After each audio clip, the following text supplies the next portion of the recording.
What's up, guys? Welcome back to Newswave. It looks like, as some of us would have figured, the Switch Lite has broken street date, it seems. There have been postings online now about the Switch Lite finding its way out of retail stores and into the public with pictures and, in some cases, video taking of the Switch Lite, which we'll talk about here today. I don't think it's too surprising because we've seen this happen with games and other systems before. It's just interesting to also see it at times spill over onto social media, so we'll go over some of that. Also, oh man, Final Fantasy VII Remake is looking good. We got another trailer out of the Tokyo Game Show, and it's looking like they're going to spend a lot of time retelling the little bits of story in this game, and I'm really excited to see that. As always, guys, doing these videos, make sure you hit the like button. It does help out, and get subscribed so you can stay up to date on all of the gaming news going on in the gaming world. We're actually going to start today with Daemon Cross Machina. No, this time they actually said X. Okay, so they've said it. It's on camera. I don't need to have this conversation 20 years from now about how it's cross. But we did get the reviews dropping yesterday, early in the morning, and we have, right now anyway, a Metacritic score of 72, with a couple places giving it kind of lower scores. 70s seem to be pretty prominent, somewhere between 70s and 80s, so that 72 appears to be correct. And unfortunately for Daemon X Machina, Marvelous and Nintendo are having some issues, it seems, on YouTube, so most people are going to look at that Metacritic score and have to judge it from there, and then there'll be written reviews, but let's be honest, a lot of people just scroll down and read the number, and that's it, and some of the bullet points. Some people do rely on gameplay on things like YouTube or Twitch, and it seems that Nintendo, Marvelous, they're claiming videos now, and some reviewers even had a hard time getting theirs up on YouTube because they were just claiming all different parts of the video. So unfortunately, this looks to be a game that's probably going to be forgotten about overall, and look at it this way. Borderlands 3 is out the same day, and then a week later, there's Zelda. Most people are going to be playing Link's Awakening, and this game might be one of those ones that you pick up down the road, even at Christmas time, but unfortunately, it looks like it's probably going to fall by the wayside, kind of what a lot of us figured. Also, big news around the progression, I guess, of crossplay between the PlayStation and other platforms. Paladins is now able to do crossplay, and even they say voice chat between different platforms. They announced this in a trailer that you're kind of seeing here, and they talk about how cross progression is not there yet, but as part of their newest update, beginning yesterday this was, with the Pirate's Treasure update, you'll be able to play Paladins and voice chat with friends regardless of their platform. They say they are working with Sony to try to figure out the cross progression with purchasing and everything. They're working on that right now. But then they also, towards the end of that trailer, point out that their other games are also going to be cross-platform with Smite and Realm Royale. Now, Paladins, of course, is going to be going up against Overwatch on the Switch, but I think Paladins might have a pretty big one up here. One, it's 60 frames per second, and two, it's gonna work at this time anyway, where Overwatch will not across all platforms with crossplay. So I think a lot of people might look at Paladins more or less as we go along here than Overwatch. Overwatch, of course, has the names, the characters, and you have Blizzard and Activision backing it. But hey, good for Paladins to get this done ahead of Overwatch's release next month. Also, if you've been watching this channel, you know I am excited for Jedi Outcast. That's coming out very soon, the 24th of this month. It's going to be dropping on the Switch. It'll also be on the PlayStation 4, and I'm excited because this game did not make it to the Xbox One from backwards compatibility. Jedi Academy did, but I really liked Outcast.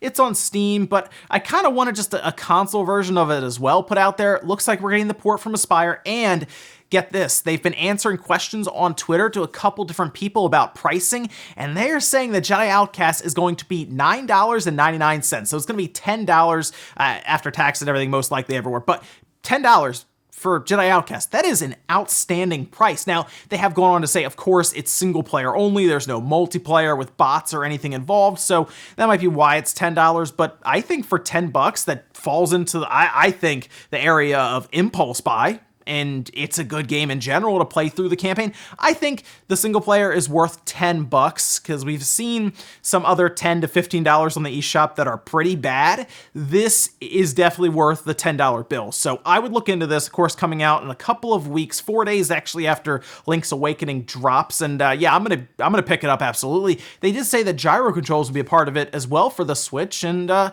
gonna be curious about performance, resolution, and all of that. But hey, $10, not bad. And guys, some of the quick news of the way, let's get into the bigger stuff. Let's start with the Switch Lite. Now, of course, that's out next Friday on the 20th alongside Link's Awakening. It's gonna be kind of an expensive day for a lot of people, but the Switch Lite is already in retail stores at this point, which means there is, of course, a chance for things like Street Date to be broken, and it seems like that's happening from big box stores, and some people have actually already posted publicly on their Twitter accounts, so that's pretty much out there. Others have sent in pictures anonymously and everything, so it's not just like one place or one person looking at a Switch Lite right now in front of them, it's multiple people. In fact, more people than I thought would have the Switch Lite already.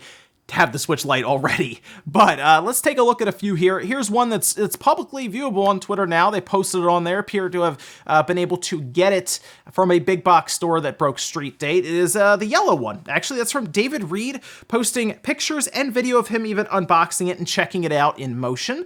Looks pretty good there. And then I've also seen the turquoise one. You can see that picture here and everything. And then a few others that have been sent in through anonymous sources and everything. So yeah, the Switch Lite is out there. And I don't think you're gonna be able to go to your big box store, whether it's a Target, Walmart. I guess some people told me Kmart's still around, or GameStop, or EB Games. I don't think it's going to be that easy to go pick one up. It seems more or less, if you're lucky, that they have it in stock and that the register doesn't stop them. That's the thing that has confused me about this situation, because if I've seen a few things. I've seen the Pokeball Plus early, I've seen Labo early, and both times the register stopped them. I've even seen a few games in general just put in Walmart in their cases, and they couldn't sell them because the register has it locked. So you go to scan it and they're like, oh, it's not out yet. I'm not really sure how this happens in some cases, unless for some reason the computer systems are down or they scan it through a computer that doesn't have that lock on it. But yeah, the Switch Lite's out there. Now here, it's a bit different, obviously, than a game getting put out there early, because what are you going to spoil on the Switch Lite? It's just more interesting to see it already out in the wild. And I'll be curious if more and more of them break Street Date going forward. Just know that if you see some, I guess, I don't know if they are going to pop up on Craigslist or Facebook or something, but if you see them out there, yeah, there's a chance that someone's already got a hold of it and they're already selling it even. But so far, the people that I've seen have contacted and everything, contacted me with pictures and stuff, seem to be keeping it for themselves and playing it, everything. But yeah, the Switch Lite already out there, so I guess get ready for next week, or maybe if you get lucky, earlier next week, or even maybe at the end of this week. But hey, I guess go check your local big box stores and see what's going on. Next up, let's talk about Dragon Ball Z Kakarot. It's a game that I wasn't that sure of when they first showed it, right? It's an action-adventure RPG that's going to go through the Dragon Ball saga, specifically Z. Does appear to be going from the beginning with the Saiyan saga all the way through the Buu arc, which is good to hear that it's going to be a longer game. Yes, we've heard this story multiple times, but I like the idea of the extra side missions that appear to be canon, as Akira Toriyama is going to be part of this to help design different characters. There's even a new character, part of the Ginyu Force, that's left, and then also write different side stories and kind of home in, seemingly, on some interactions with characters that we have not seen before. All original work, exciting stuff. We've had this before in like some of the Budokai games and stuff, but this seems like a bit more care is being put into it for the fans. And we have a release date now. That's the exciting part, because originally early 2020, it is very early 2020. Like it is close to 2019. It's only about 2 weeks into 2020. That's right. There's gonna be a release date in Japan, January 16th, but then immediately after that, we did see a release date that's coming to the US. This was from Bandai US, where they say January 17th. They even showed off a little teaser on Twitter for the Buu saga. There was even a collector's edition that's like $200 that has this big, like, the dragon statue with Goku riding it and everything. Looks awesome, by the way. Really looking forward to this. PS4, Xbox One, and PC on January 17th. Again, for people asking, I wouldn't be surprised if there was a Switch port at some time. time. I think this is something Bandai's been working on for a while now. Like, they did announce it, earlier this year, and then it's coming out at like right at the beginning of this year coming up. I feel like it's early 2020 just because there wasn't much room for it in 2019, and they wanted to give it a pretty good chance where there aren't as many games around. But I mean, the Dragon Ball fans are going to show up, and we're going to buy this game anyway and play it. I'm really looking forward to it. Glad to hear it's not like February or March and we're getting it like 2 weeks into 2020. But let me know if you're picking up Dragon Ball Z Kakarot, because I'm still interested in some of the, I guess, the gameplay, the RPG elements and stuff, but they're going to have multiple playable characters, all kinds of stories all over the place. Really, really cool for Dragon Ball fans like myself. Next up, let's talk about that trailer. Final Fantasy VII Remake from Tokyo Game Show. This game is looking phenomenal so far. Like, I am really, really excited for this game. Now, look, when I was growing up, of course, the PS1, the N64 were right there, right? Like, the primary focuses of my time in like middle school and everything, early middle school, and then going into the GameCube, PS2, and Xbox era. But if there's a game that I specifically remember, it's Final Fantasy VII. It was massively talked about in school and everything because it was this crazy 3D RPG, something we had really never seen before to that scale. And now we're getting a beloved RPG remade, and man, the details in this game look crazy. Remember Advent Children? We are getting so close to that, the visuals of that in a video game on the PS4. Like, we're that close. And if this does end up spilling over into the PS5, which I assume it will, like, we'll probably get this ported to the PS5, and then I assume the project will continue on there, or they'll just continue developing for the PS4 and it'll just be backwards compatible or ported with extra, visual features and everything. But the trailer they showed looks amazing. It was more in depth. They showed different parts of the game. I would go check it out. They showed some pretty cool mini games where you're working out and stuff by doing the button presses. It showed Tifa doing pull-ups and Cloud working out as well, which was part of the game. And then they do show they show different parts where the Turks and Shinra are involved, and it does look like they are really getting in depth with parts of the story that I didn't know if they would have originally. But they're doing it. It looks like the whole cross-dressing scene with Cloud and Tifa and Aerith that's all in there. And the amount of detail with some of these characters is amazing. Like, I know people are annoyed that it looks like it's all going to take place basically on the first disc of the game, maybe even like shorter than that. But it sounds like they're going to have quite a bit of content in it. They're claiming like 60 hours of game here just in this part. And I'm glad they're spending their time really fleshing out parts of the story rather than try to rush through it and take all of Final Fantasy VII and basically just tell the entire story all over again. I like that we're getting little looks into different parts of the game that we didn't before, and it seems like they're going to spend quite a bit of time on some of the cutscenes and everything as they showed parts of it. The only thing that really, I guess, bothered me a bit was the dubbing. Like, it didn't sound normal. It sounded like out of place almost when they had them doing these little sound bites and stuff. It was very distracting. Maybe it would have been better with the Japanese audio with just, subtitles. And that's how a lot of people will probably play it. But I would like the voice acting and the dubbing to be a bit better than what it is. But so far, so good. Really looking forward to this one. That's coming out in March next year. In our last bit of news, let's talk about Nintendo once again going after ROM sites. This one, to be honest though, I look at and I do see it being a bit more cut and dry than what we've seen before. Now, for the most part, ROM sites that host intellectual properties, yeah, you can go after them without too much issue, get them to shut down. A lot of times they'll fold on their own because it looks pretty obvious. I mean, the case is stacked against them. But this one, the site they're selling memberships for $30, and then you can download as many ROMs as you want. Specifically, like 500,000 different ROMs, with a lot of them being Nintendo 3DS games is what they're saying.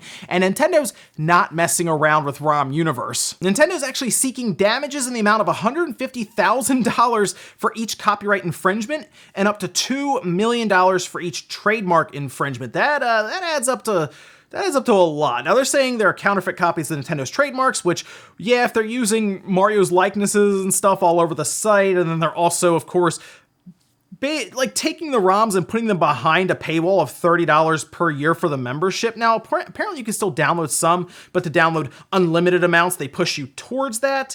Yeah, that would be a problem. And look, ROM Universe is gonna fold when it comes down to it. If they have distributed, over 500,000 different cases of ROMs being sent out behind a membership fee, that's pretty obvious. Like, that's easy. They're probably gonna fold. They'll most likely settle with Nintendo in some amount, or hey, maybe Nintendo just doesn't mess around and goes for millions, and just goes for the throat and make another example. We saw that last time.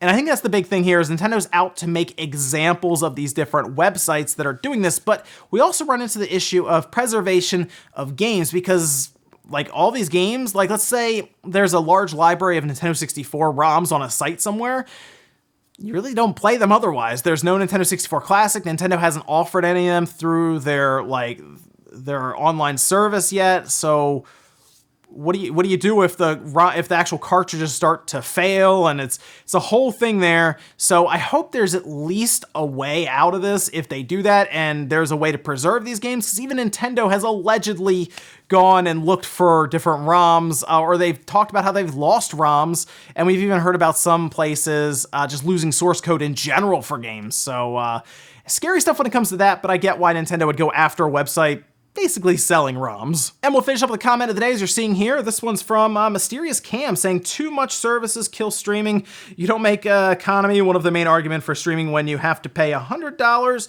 per month for all your subscriptions. That, I think, is the next big war. We have like console wars and all this stuff. The next big one is going to be the streaming war. You've heard it here first. That's what's going to happen, like 5-10 years from now. We're going to be talking about this streaming service is better than this streaming service, because trust me, they're all going to try to do this. Nintendo is probably going to try to do something like it, or even they're saying subscription services like Game Pass versus whatever Nintendo comes up with, which they're kind of doing that now with their online service, versus like PlayStation Now, and then eventually it's all streaming. Like, it's getting that point, I think, and then you're gonna have to decide, okay, $10 here a month, $10 here a month, $15 here a month, and EA, Ubisoft, Activision, Square, they all start doing it, and then you could end up with a crash. Hard to say, but that's gonna be the next big thing, are all these companies battling it out for your money with their subscription services. So I guess whoever has the best legacy, the best backlog of games, I guess they'll win. Ladies and gentlemen, that's gonna do it here for Newswave. Enjoyed this video, guys. Hit the like button, really helps out. If not, hit the dislike. Leave comments down below about everything we talked about today, whether it's the Switch Lite leaking out early. Are you surprised? Because I'm really not. I mean, we've seen so many games leak out. To see systems break street date, it isn't really that surprising to me. Also, what do you think about that Final Fantasy VII remake trailer? I'm really looking forward to it. I think I'm ready at this point to play it. I don't really need to see any more. Every time I see it, they show a little bit more, and I'm getting a bit concerned we're gonna see something we don't want to see that could spoil stuff, but so far, so good, I think. Thanks, guys, for watching, and I'll see you next time.